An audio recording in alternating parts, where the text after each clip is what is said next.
We have identified 1,687 persons who are now kept in the prisons on the territory of the Russian Federation, but we consider that this number can be even 3 or 5 times bigger. Since the beginning of the full-scale war, 20% of Ukrainian territories are temporarily occupied, and millions of Ukrainians are the hostages on the temporarily occupied territories.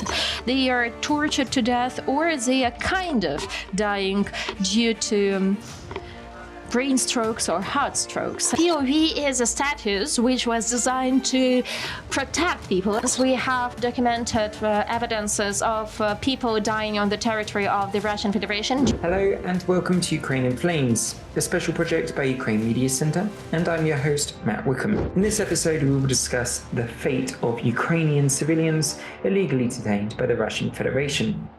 Khrystyna Shkudor, advocacy manager of the Where Are Our People campaign at PR Army, is first up, highlighting the severe human rights violations faced by Ukrainian prisoners held under baseless charges in Russia. She emphasizes the denial of basic needs and the harsh conditions these individuals are enduring, solely for their identity as Ukrainians, calling for greater international attention. Let's take a listen. Since the beginning of the full-scale war, 20% of Ukrainian territories are temporarily occupied, and millions of Ukrainians are the hostages on the temporarily occupied territories. And the human rights defenders will tell you the numbers, but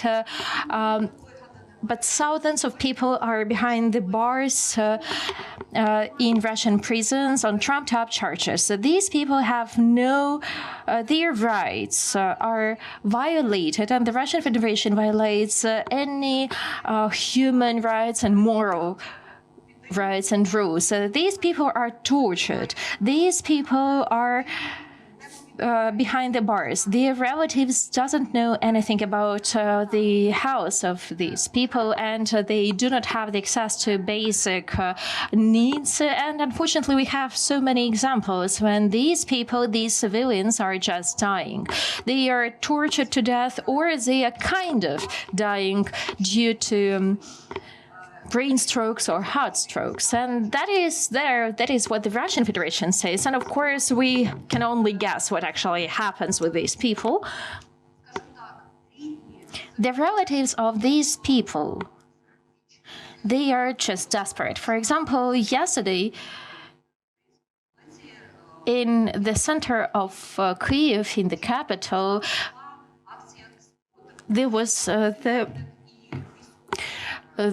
right of civilians and the relatives of the militaries who do not know what is happening to their relatives. They came to the walls of the Red Cross organization, and they were asking for the international organization to pay attention to their relatives. Unfortunately, the International Red Cross, OSCE, the UN organizations, in our opinion, in the opinion of NGOs, and the human rights defenders will say their opinion, and we consider that the Geneva Convention is just on the paper, and no one follows its provision. And concluding the opening word, I would like to tell you a story of the civilians who returned from the Russian Federation, and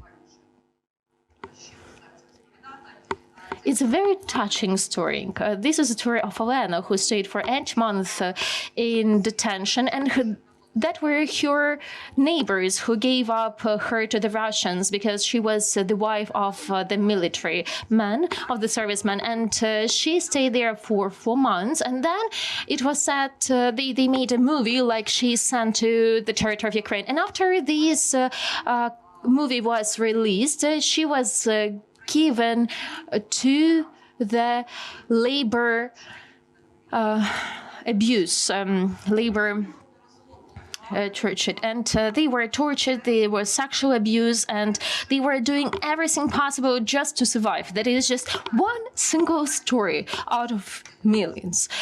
And our project, Art for Freedom, has an objective to show the the experience of these people, to share the stories of these civilians who became the hostages of Kremlin and who became the victims of the Russian regime.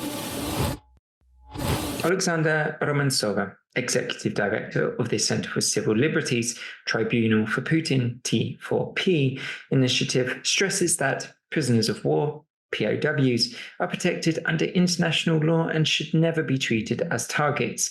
She urges the international community to uphold these protections and ensure the POWs' rights are respected.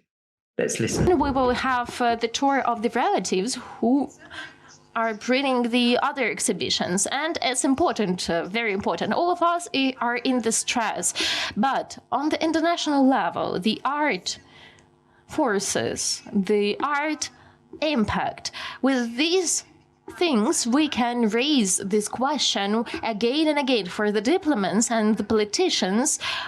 Ask these questions first in any dialogue with the Russian representatives. And the Russian Federation still has this dialogue. They have this dialogue with those people, with those who are interested in them economically, the countries of the so-called global South. We still have the contracts, the gas contracts or oil contracts with Europe. Yes, there will be an end to these contracts, but still there is communication, there is interest, and that means that the Russian Federation has the interest, which can be implemented through their act of release of illegally imprisoned Ukrainians, if they will respect all the requirements of the international humanitarian law on war prisoners, because war prisoners POV is a status which was designed to protect people and not just to be the target for the additional tortures and for the horrible environment, and therefore for the horrible conditions. And therefore we have to remind that to the international community, because OSCE, the Red Cross, the International Red Cross and the UN were created not by Martians but by the ordinary people.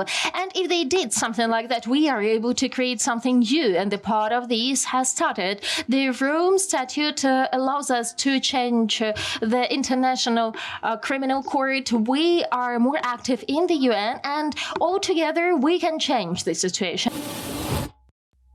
Anastasia Panteleeva sheds light on the grim reality of Ukrainians in Russian prisons, with 1,687 confirmed cases, but the true number could be 3 to 5 times higher.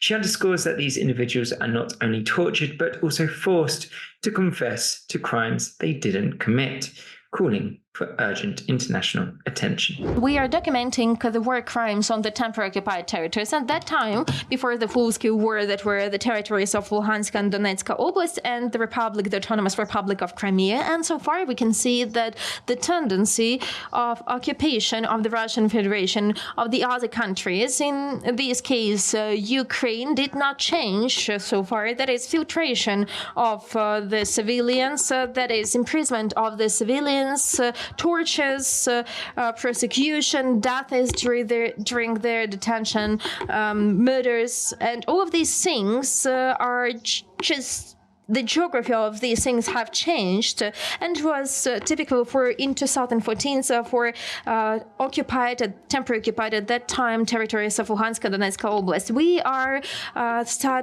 researching different oblasts, and we have conducted research in Kyiv Oblast, which was under occupation just for 1 month, but still we can see that some of the people from Kyiv Oblast are kept in the Russian Federation. And that is proved by the people who were released from the Russian occupation and people from the north of the country.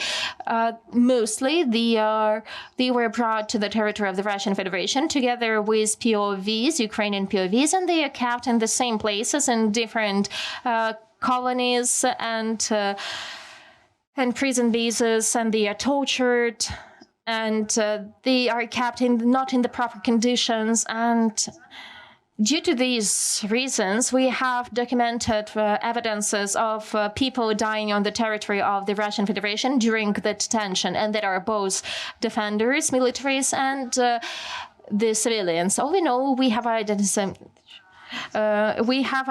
1,687 persons who are now kept in the prisons on the territory of the Russian Federation, but we consider that this number can be even 3 or 5 times bigger.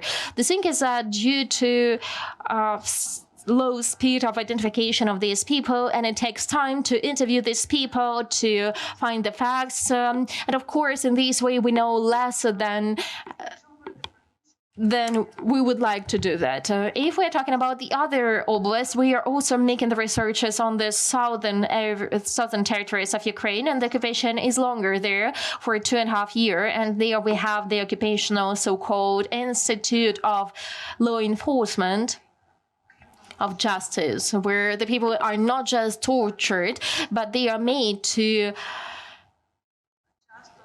admit the crimes which are just trumped up charges. Some of them are scaled up, and some of them are happening just because to the fact that the Russian are just blackmailing the people with the house of the people who are kept in their prisons, and sometimes they are making the civilians to write different documents, different appeals and evidences against their relatives. You've been watching the special project by Ukraine Media Center and NGO Your Atlantic course dedicated to the Russian-Ukrainian war, Ukraine in Flames. In the description you can find more information on how you can help Ukraine fight Russian aggression. If you find our work useful, please like and share this video. Slava Ukraini!